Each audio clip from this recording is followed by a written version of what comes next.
വിമാനങ്ങളിൽ സ്ഥിരമായിട്ട് യാത്ര ചെയ്യുന്നവരും വരും. അതുപോലെ തന്നെ എന്താ പറയുക, വിമാനത്താവളത്തിൽ ഒരാളെ കൊണ്ടുവിടാനും വിളിക്കാനും വേണ്ടി പോകുമ്പോൾ എയർപോർട്ടിൽ പുറത്ത് വയ്ക്കണം. കാരണം നമ്മൾ ഇന്ത്യയിൽ ടിക്കറ്റുള്ള ആളുകൾക്ക് മാത്രമേ അകത്ത് കയറാൻ സാധിക്കത്തുള്ളൂ, അല്ലെങ്കിൽ വിസിറ്റേഴ്സ് പാസ് എടുക്കേണ്ടി വരും. സോ അത് അങ്ങനെയാണ്. അത് അങ്ങനെ ആയതുകൊണ്ട് തന്നെ അപ്പോൾ നമ്മൾ ഒരാളെ വിളിക്കാൻ വേണ്ടി നമ്മൾ നിൽക്കുകയാണ്, നമ്മൾ അറൈവൽ ഗേറ്റിൻ്റെ അവിടെ നിൽക്കുകയാണ്. അപ്പോഴാണ് ഏത് കാണിക്കുന്നത്, വിമാനം ഡിലേഡാണ്. അപ്പം പക്ഷേ എല്ലാ രാജ്യങ്ങളിലും വിമാനങ്ങൾ ഡിലേ ആവാറുണ്ട്. അത് സ്വാഭാവികമാണ്. നമ്മൾ ഇന്ത്യയിൽ മാത്രമല്ല, എല്ലാ രാജ്യങ്ങളിലും വിമാനങ്ങൾ ഡിലേ ആവാറുണ്ട്. സോ അതിനുള്ള പ്രധാനപ്പെട്ട കാരണങ്ങൾ എന്ന് പറയുന്നത് നാച്ചുറലായിട്ടുള്ള കാരണങ്ങളുണ്ടാവാം, അല്ലെങ്കിൽ നാച്ചുറലായിട്ടുള്ള കാരണങ്ങളുണ്ടാവാം, അല്ലെങ്കിൽ അല്ലാത്ത റീസൺസും കാണും. ഇപ്പം നമ്മുടെ ഇന്ത്യയിൽ വിമാനങ്ങളെല്ലാം ഡിലേ ആവുകയാണെങ്കിൽ വിമാനങ്ങളെല്ലാം ഡിലേ ആവാറുണ്ട്. ഓക്കെ, ഞാൻ ഒരു എയർലൈനിൻ്റെയും പേര് പറയുന്നില്ല. അപ്പം എന്തുകൊണ്ടാണ് വിമാനങ്ങൾ ഡിലേ ആവുന്നതെന്ന് നോക്കിയാൽ ഫസ്റ്റ് റീസൺ എന്ന് പറയുന്നത് വെതർ കണ്ടീഷൻസ്. അതായത് നമുക്കറിയാം, വിമാനങ്ങൾ എന്ന് പറയുന്നത് നമ്മുടെ എയർപോർട്ടിൽ നിന്ന് പുഷ് ബാക്ക് ചെയ്ത് ടാക്സി വേ ചെയ്ത് റൺവേ കയറി ടേക്ക് ഓഫ് ചെയ്ത് ഏകദേശം 35,000 തൊട്ട് 40,000 അടി വരെ മുകളിലേക്ക് പറന്നാണ്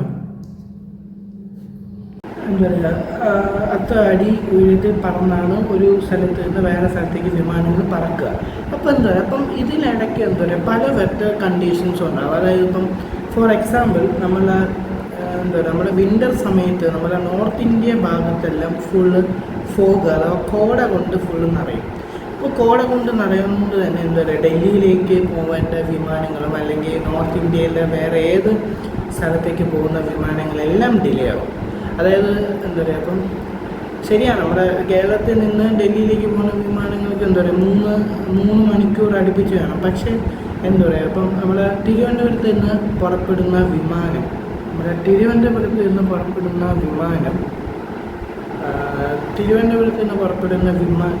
നിന്ന് ഡൽഹിയിലേക്ക് പുറപ്പെടുന്ന വിമാനം തിരുവനന്തപുരത്ത് നിന്ന് ടേക്ക് ഓഫ് ചെയ്യണമെങ്കിൽ നമ്മുടെ തിരുവനന്തപുരത്തുള്ള ATCൻ്റെ അപ്രൂവൽ മാത്രം കിട്ടിയാൽ പോരാ, ഡൽഹി എയർപോർട്ടിൻ്റെ അപ്രൂവലും കൂടി കിട്ടാനുണ്ട്. എന്നാൽ അതുകൊണ്ടാണ് പല വിമാനങ്ങളും വൈകുന്നത്.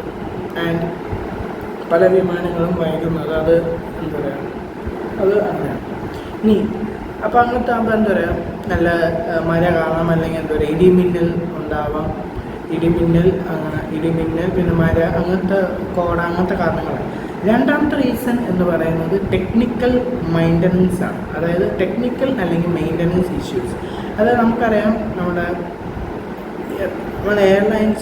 എയർലൈൻസ് ടേക്ക് ഓഫ്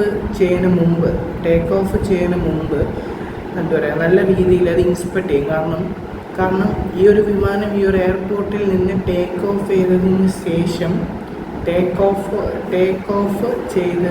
ശേഷം അവിടെ ആ ഡെസ്റ്റിനേഷനിൽ ലാൻഡ് ചെയ്യുന്നവരെ വിമാനത്തിലുള്ള യാത്രക്കാർക്കും അതിലുള്ള സ്റ്റാഫുകൾക്ക് ഒരു കുഴപ്പവും വരാണ്ട് അവരുടെ സേഫ്റ്റി എന്ന് പറയുന്ന സംഭവമാണ് ആദ്യം നോക്കുന്നത്. സോ വിമാനം ടേക്ക് ഓഫിന് മുമ്പ് അത് ഇൻസ്പെക്ട് ചെയ്ത് നോക്കും.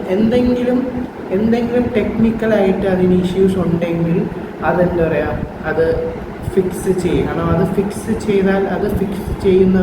ഫിക്സ് ചെയ്ത ശേഷം മാത്രമേ ലാൻഡിനും ടേക്ക് ഓഫിനുള്ള അപ്രൂവൽ നൽകത്തുള്ളൂ. കാരണം യാത്രക്കാരുടെ സേഫ്റ്റിയാണ് പ്രധാനമായിട്ടുള്ളത്. ഈ അടുത്തെന്ന് പറയുന്നത് നമ്മളെ ബിസിയസ്റ്റ് ആയിട്ടുള്ള എയർപോർട്ടുകളിൽ കാണുന്ന ഒരു കാഴ്ചയാണ് എയർ ട്രാഫിക് കൺജഷൻ.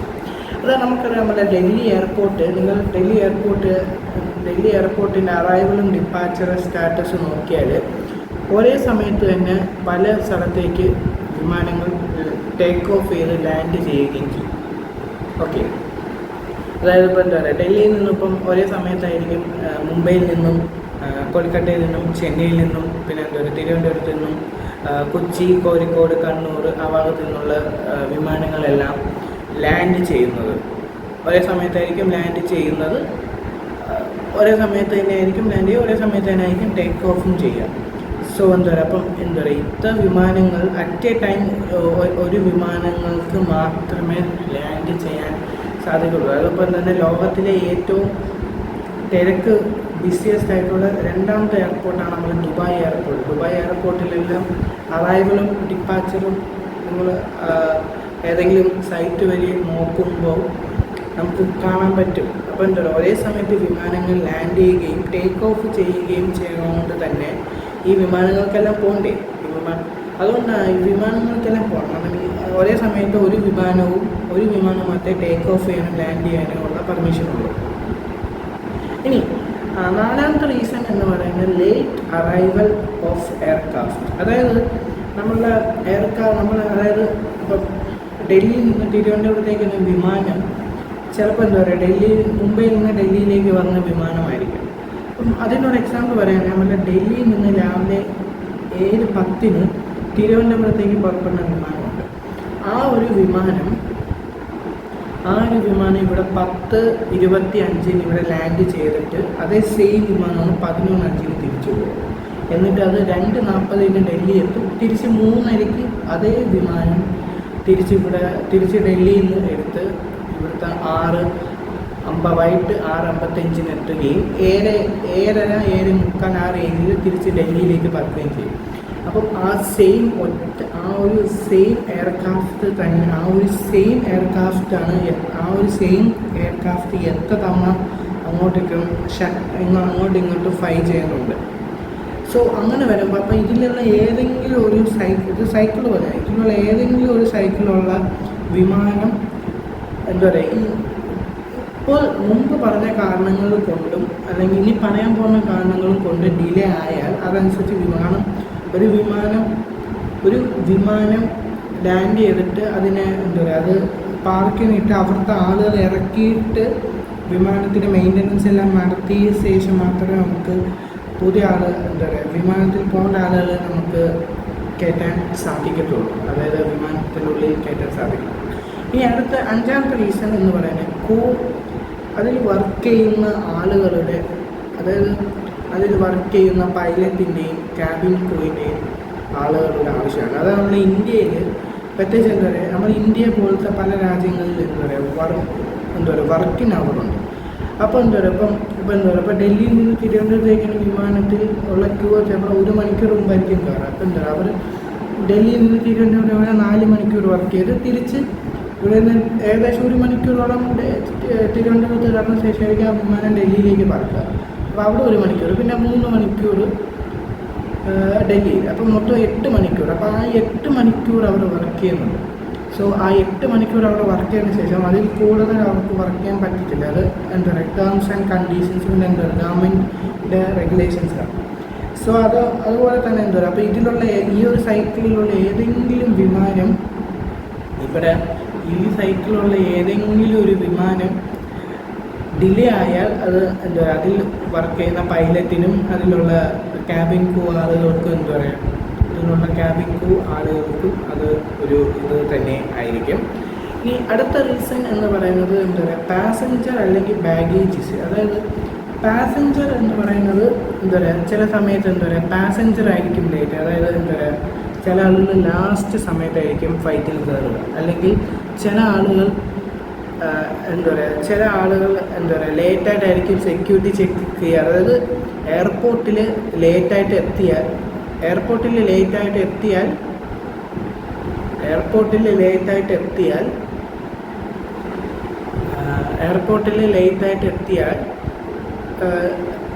എന്താ പറയുക, നിങ്ങൾക്ക് എല്ലാം നിങ്ങൾ ഇന്ത്യയിൽ ഒരു എയർപോർട്ടിൽ കയറുകയാണെങ്കിൽ നിങ്ങൾക്ക് എയർപോർട്ട് അകത്ത് ഐ ഡി കാർഡും ടിക്കറ്റും കാണിച്ചാൽ എയർപോർട്ട് അകത്ത് കയറാൻ പറ്റില്ല. അതിനുശേഷം പിന്നെ ബാഗേജ് ഉണ്ടെങ്കിൽ ബാഗേജ് ചെക്കിൻ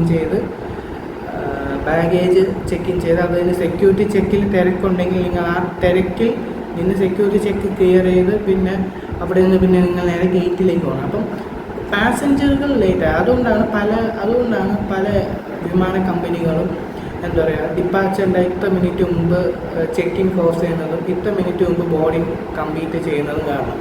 അപ്പോൾ എന്താ പറയുക, പാസഞ്ചർ, പിന്നെ ഈ പാസഞ്ചറിൽ തന്നെ പറയാൻ പറ്റുന്ന വേറെ കാര്യമാണ്. അതായത് നിങ്ങൾ ഇന്ത്യയിൽ നിന്ന് നിങ്ങൾ വേറെ രാജ്യത്തേക്ക് പോയി, നിങ്ങൾക്ക് നിങ്ങൾ വേറെ രാജ്യത്തേക്ക് പോകുമ്പോൾ ഇമിഗ്രേഷൻ ചെയ്യണം. ഇമിഗ്രേഷൻ ചെയ്തു, അവർ സാറ്റിസ്ഫൈഡ് അല്ല, നിങ്ങളെ അവർ ഡീപ്പോർട്ട് ചെയ്ത് കളഞ്ഞു. അതായത് നിങ്ങൾ രാജ്യത്തേക്ക് എൻട്രി ഡിനൈ ചെയ്യുകയും എക്സിറ്റ് എൻട്രി ഡിനൈ ചെയ്തു. അപ്പം അങ്ങനെ എൻട്രി ഡിനൈ ചെയ്യുമ്പോഴുള്ള പ്രശ്നം എന്ന് പറയുന്നത് എന്താണ്? എൻട്രി ഡിനൈ ചെയ്തുള്ള പ്രശ്നം എന്ന് പറയുന്നത് അപ്പം എൻട്രി ഡിനൈ ചെയ്തതുകൊണ്ട് തന്നെ നിങ്ങൾ ഏത് എയർലൈൻസിലാണോ വന്നത് ആ എയർലൈൻസിൻ്റെ ഉത്തരവാദിത്തമാണ് നിങ്ങളെ തിരിച്ച്, അതായത് നിങ്ങൾ സപ്പോസ് നിങ്ങളിപ്പം ഇവിടെ നിന്ന് ഏതെങ്കിലും രാജ്യത്തേക്ക് ഇന്ത്യൻ എയർലൈൻസിലാണ് നിങ്ങൾ പോകുന്നതെന്ന് സങ്കല്പിക്കുക. നിങ്ങൾ ആ രാജ്യത്ത് പോയി നിങ്ങളെ ഡീപ്പോർട്ട് ചെയ്ത് കളഞ്ഞു. ഡീപ്പോർട്ട് ചെയ്ത് നിങ്ങൾ വന്ന വിമാനത്തിൽ തന്നെ നിങ്ങൾ തിരിച്ച് നിങ്ങളുടെ നാട്ടിൽ പോകണം. കാരണം അവിടെ വെച്ച് പിന്നെ നിങ്ങൾ അവിടുത്തെ ഓഫീസറെ ആക്രമിക്കുകയോ വേറെ ഒന്നും ചെയ്യാൻ സാധിക്കത്തില്ല. സോ അപ്പം ഒരാളെ ഡീപ്പോർട്ട് ചെയ്ത് കളയുമ്പോഴത്തേക്കും അയാൾക്ക് കുറേ ഡോക്യുമെൻറ്റ്സിൽ അയാൾ ഒപ്പിടാറുണ്ട്. പിന്നെ അയാൾ ഏത് എയർലൈനാണ് കൊണ്ടുവന്നത് ആ എയർലൈൻ്റെ ഉത്തരവാദിത്തമാണ് അയാൾക്ക് ആ തിരിച്ചു പോകുന്ന എയർക്രാഫ്റ്റിലൊരു സീറ്റ് അറേഞ്ച് ചെയ്ത് അയാളുടെ ബാഗേജ് വീണ്ടും ചെക്ക് ഇൻ ചെയ്ത് അയാളെ വീണ്ടും കയറ്റും. അപ്പം ഇതിനും ഒരു ഡിലേ റീസൺസ് ഉണ്ട്.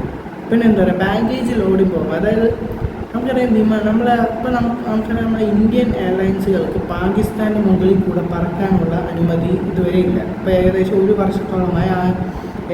വർഷത്തോളം ആവാൻ പോകുന്നു യുദ്ധം കഴിഞ്ഞിട്ട്. അതുപോലെ തന്നെ ഇപ്പം നമ്മുടെ ഈ ഇസ്രയേലും ഇറാനും തമ്മിലുള്ള സംഘർഷം കാരണം നമ്മുടെ ഇറാൻ്റെ എയറോസ്പേസ് കോസ്റ്റ് അടച്ചുകൊണ്ട് തന്നെ നമ്മുടെ അറേബ്യൻ കടലിൽ നിന്ന് ഒമാൻ, സൗദി വഴി നേരെ ഈജിപ്തിൻ്റെ മുകളിൽ കൂടെയാണ് വിമാനം പറന്ന് നേരെ ടർക്കിൻ്റെ മുകളിൽ കൂടെയാണ് നേരെ വിമാനങ്ങൾ ഇപ്പം പോകുന്നത്. യൂറോപ്പിലേക്ക് പോകുന്ന വിമാനങ്ങളും അമേരിക്കയിലേക്ക് പോകുന്ന വിമാനങ്ങളും.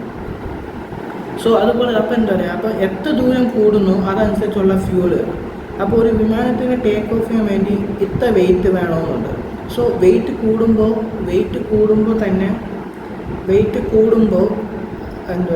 അവർ ഫസ്റ്റ് പ്രയോറിറ്റി കൊടുക്കുക ആ വിമാനങ്ങളിലുള്ള കാർഗോ ആണ്. കാരണം ടേക്ക് ഓഫ് ചെയ്യുമ്പോൾ ഇത്ര വെയിറ്റ് വേണമെന്നുണ്ട്. ആ വെയിറ്റിൽ അവർക്ക് ചെയ്യാൻ സാധിച്ചില്ലെങ്കിൽ അവർക്ക് ആ വെയിറ്റിൽ അവർക്ക് ടേക്ക് ഓഫ് ചെയ്യാൻ സാധിക്കത്തില്ല. സോ അപ്പം ഈ കയറ്റിയ ലഗേജ് വീണ്ടും അവർ അപ്പോൾ ഈ കയറ്റിയ ലഗേജ് തന്നെ അവർ വീണ്ടും ഫൈറ്റ് ചെയ്യുന്ന കയറ്റിയ ലഗേജ് അവർ വീണ്ടും അതായത് അതിൻ്റെ ടേം ഉണ്ട്. ആ ടേം എനിക്ക് കിട്ടുന്നില്ല. സോ അങ്ങനത്തെ വിഷയം. അപ്പം വിമാനത്തിനുള്ളിൽ കയറ്റിയ ലഗേജ് തിരിച്ച് വിമാനത്തിൻ്റെ പുറത്തിറക്കാൻ പറയുമ്പോൾ കുറേ സമയമെടുക്കും. സോ ഇതൊക്കെ റീസൺസ് കാരണമാണ് ഒരു വിമാനം ഡിലേ ആകുന്നത്. സോ ഒരു വിമാനം ഡിലേ ആയെന്ന് പറഞ്ഞ് ആ എയർപോർട്ടിൻ്റെ സ്റ്റാഫിനെയോ അല്ലെങ്കിൽ ആ എയർലൈനിനോ കുറ്റം പറഞ്ഞിട്ട് ഒരു കാര്യമില്ല. വേണമെങ്കിൽ നിങ്ങൾക്ക് നമ്മൾ ഇന്ത്യയിൽ ഉള്ള സിവിൽ ഏവിയേഷൻ്റെ റൂൾ പ്രകാരമുള്ള കോമ്പൻസേഷൻ വല്ലതും ഉണ്ടെങ്കിൽ നിങ്ങൾക്ക് ആ കോമ്പൻസേഷൻ നിങ്ങൾക്ക് വാങ്ങിച്ചെടുക്കാം. അല്ലാണ്ട് അല്ലെങ്കിൽ വിമാനം ഡിലേ എന്ന് പറഞ്ഞ് ഉദ്യോഗസ്ഥനെ ആക്രമിക്കുക അല്ലെങ്കിൽ ആ എയർലൈൻ കാരണമാണെന്ന് ഇതിപ്പോൾ അങ്ങനെയാണ്. സോ ഇതൊക്കെ റീസൺസ് കൊണ്ടാണ് വിമാനം ഡിലേ ആവുന്നത്. സോ അതുപോലത്തെ യൂസ്ഫുൾ വീഡിയോസിന് വേണ്ടി കീപ് ഗോയിങ്. ആൻഡ് ഇതുപോലത്തെ വീഡിയോസ് ഞാൻ മുമ്പ് അപ്ലോഡ് ചെയ്തിട്ടുണ്ട്. താഴെ ഐ ബട്ടണിൽ കൊടുത്തിട്ടുണ്ട്.